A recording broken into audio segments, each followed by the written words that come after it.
I'm really excited to be able to present this show on our season. The thing that I do want to say is that in light of recent events, I cannot think of a play that I'd rather be working on right now.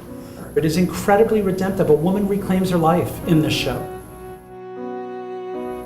I'm Kevin Moore, and thank you for being here for our meet and greet, and which launches our first rehearsal of the new musical Right Next to Me by Gregg Coffin. We workshopped this show the summer of 2009, which many of you saw, and from that, and really from the first act, we knew we wanted to do this. I'm so excited that we have the ability to move a show from that process to the main stage and to really give life to it. When Kevin first heard about Right Next to Me and offered Melissa and I the opportunity to do the workshop of it here 2 years ago now in the summer, we jumped because Melissa and I have been working on it in many other forms. Melissa has been on this show ever since I first started back in 2007.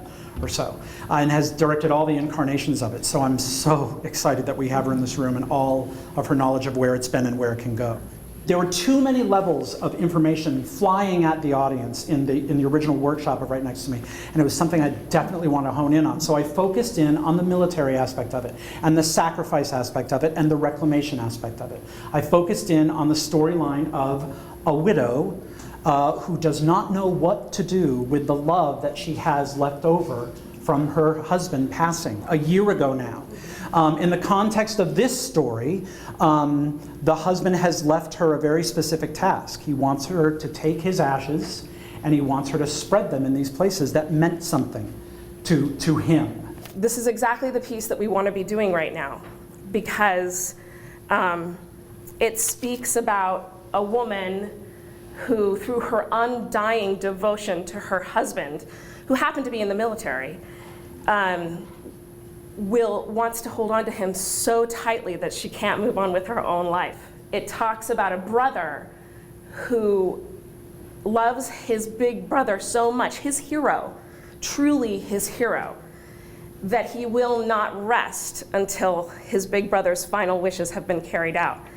And it speaks about us having the clarity and the respect and the honor to move on with our lives in the wake of horrible, horrible, horrible things.